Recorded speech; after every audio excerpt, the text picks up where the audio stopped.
بنگلہ دیش کی سابقہ وزیر اعظم خالدہ ضیاء 80 سال کی عمر میں انتقال کر گئیں۔ سابق وزیر اعظم شوگر، گردے اور دیگر امراض میں مبتلا تھیں۔ خالدہ ضیاء طویل عرصے سے بیمار اور ڈھاکہ کے ہاسپٹل میں زیر علاج تھیں۔ وہ کئی روز سے وینٹی لیٹر پر تھیں۔ خالدہ ضیاء کو بنگلہ دیش کی پہلی خاتون وزیر اعظم بننے کا اعزاز حاصل ہے۔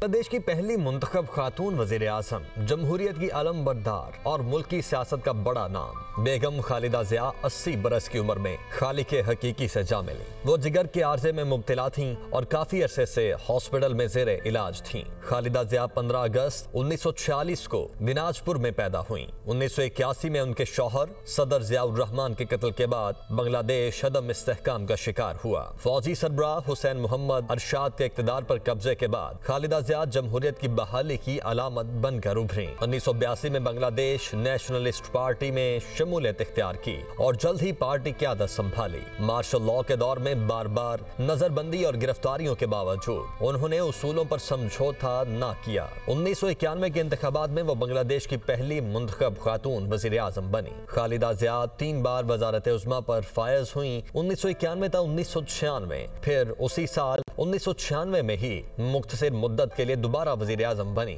تیسری بار وہ 2001 تا 2006 بنگلہ دیش کی وزیر اعظم منتخب ہوئیں۔ خالدہ ضیاء کے دور میں بنگلہ دیش کی معیشت میں بہتری آئی، گارمنٹس انڈسٹری اور خواتین کی تعلیم کو فروغ ملا۔ 2006 میں بنگلہ دیش کی شرح نمو تقریباً 7% تک پہنچ گئی تھی۔ وزارت عظمیٰ کے ساتھ ساتھ انہیں شدید تنازعات کا سامنا بھی رہا، ان پر کرپشن کے الزامات بھی لگے۔ 2004 میں ڈھاکہ میں گرنیڈ حملہ، اسلحہ سمگلنگ سکینڈل اور انتخابی شفافیت پر سوالات نے ان کی ساکھ کو شدید متاثر کیا۔ 2007 کے سیاسی بحران کے بعد وہ کئی برس جیل کی قید، نظر بندی اور سیاسی تنہائی کا شکار رہیں۔ طویل علالت کے باوجود انہوں نے ملک چھوڑنے سے انکار کیا۔ خالدہ ضیاء کو جمہوریت پسند اور آمریت کے خلاف ایک بڑی رہنما کے طور پر ہمیشہ یاد رکھا جائے گا۔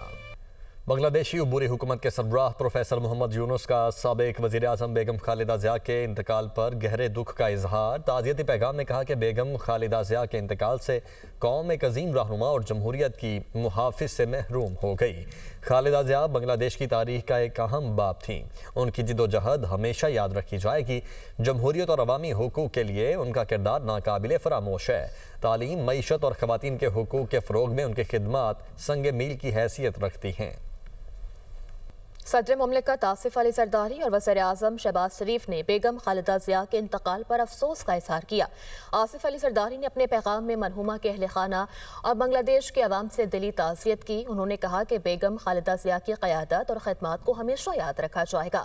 وزیر اعظم شہباز شریف نے کہا کہ بیگم خالدہ ضیاء بنگلہ دیش کی خدمات اور ترقی کی علامت تھیں۔ وہ پاکستان کی مخلص دوست تھیں۔ غم کی اس گھڑی میں پاکستان حکومت اور عوام بنگلہ دیش کے عوام کے ساتھ کھڑے ہیں۔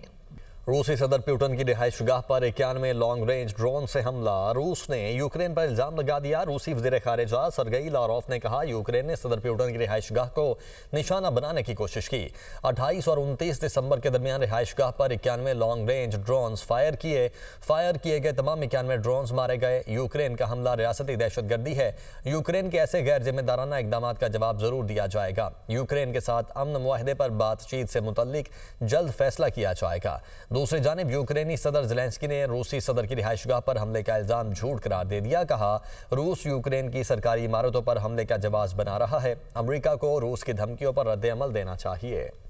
اور وزیر اعظم شہباز شریف کی روسی صدر ولادیمیر پیوٹن کی رہائش گاہ کو نشانہ بنانے کی کوشش کی مذمت۔ ایکس پر پیغام میں کہا کہ ایسے اقدامات عالمی امن اور سلامتی کے لیے سنگین خطرہ ہیں۔ پاکستان روسی صدر، حکومت اور عوام سے مکمل اظہار یکجہتی کرتا ہے۔ امن اور سلامتی کو نقصان پہنچانے والی کارروائیوں کو مسترد کرنے کے لیے اپنے موقف کا اعادہ کرتے ہیں۔